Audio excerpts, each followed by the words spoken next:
Now we're going to welcome our next live guest. We've got Jack Dalio with us today, talking a little bit about some sightings going on the modern shipper side of the world. Jack, thank you for being here. Thank you for having me. So let's dig right in this morning, talking about the rise and impact of new freight marketplaces, which is an interesting topic, right? Not only are we looking at a huge, broad freight marketplace, we're now talking about specific niches within those marketplaces. Yeah, that's right. So just yesterday, we had some news come out from Bridgestone. They're one of the oldest transportation companies in the world.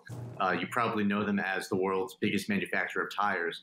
But since then, they've since expanded into vehicle services like tire retreading and inspections. And now they're looking to build an actual marketplace for fleet management and last mile services. So the goal of this, and we'll get into some more specifics later, but the goal would be to basically proactively identify any issues with your fleet and reduce vehicle downtime. So this is something that's still in the works and there's no release date yet, but they're partnering with Amazon Web Services, which signals that they're very serious about this.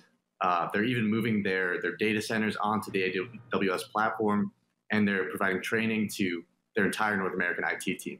So a very interesting niche freight marketplace that's in the works.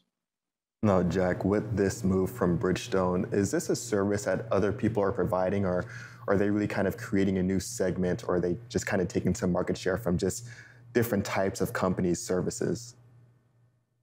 Yeah, so there are definitely other freight marketplaces out there. There are some that focus more on providing the actual fleet. So Freightos, for example, they automate bookings and payments for international freight.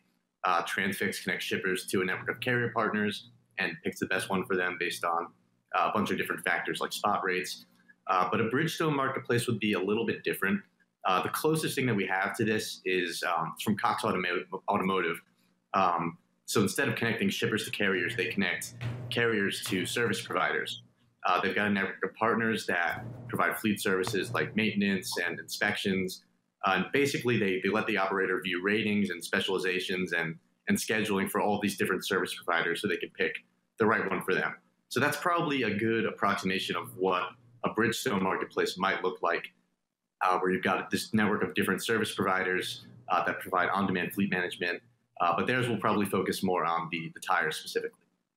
So, Jack, we know that Bridgestone specifically, as you mentioned, is the world's largest manufacturer of tires. How tightly are they aligned in the freight space right now? Do we see most OEMs, most trailer manufacturers using Bridgestone tires, or is there any kind of duality or multifaceted approach to how these manufacturers are using their tires? And if not, is that why Bridgestone sees this opportunity? Yeah, Bridgestone is it's still pretty dominant in the space. I mentioned before that they're the number one manufacturer of tires in the world. They also provide other types of materials to OEMs.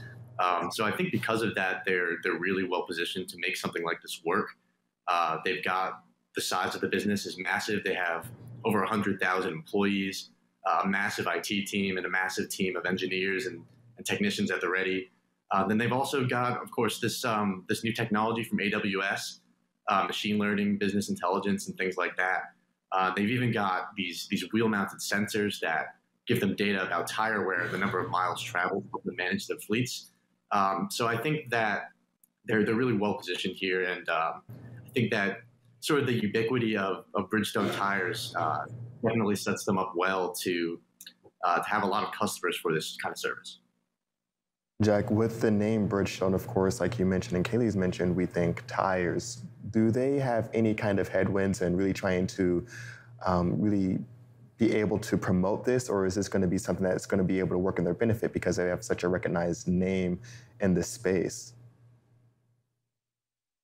Yeah, no, I think that they'll benefit pretty quickly from something like this. Really, they're providing a ton of flexibility to their customers.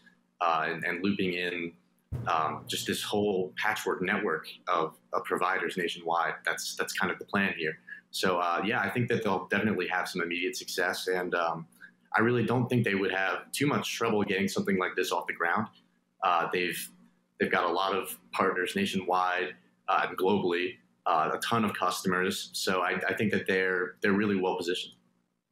So speaking of that, getting a type of marketplace off of the ground, a very specified marketplace, what does that take for a company to do that? Obviously, as you mentioned, Freightos has done that. We've got Transfix who has done that, and it's not easy to do. What does it take to get that going? Yeah, it's tough. If you're talking about a regular marketplace, you obviously have to worry about fulfillment, warehousing, things like that. A freight marketplace is a little bit different. It's usually pretty asset heavy. You're dealing with either fleets or occasionally, like with Bridgestone, service providers. So it's definitely a different process to get that off the ground. There's definitely, I'd say, less upfront cost because you don't need to invest in those facilities to distribute your products.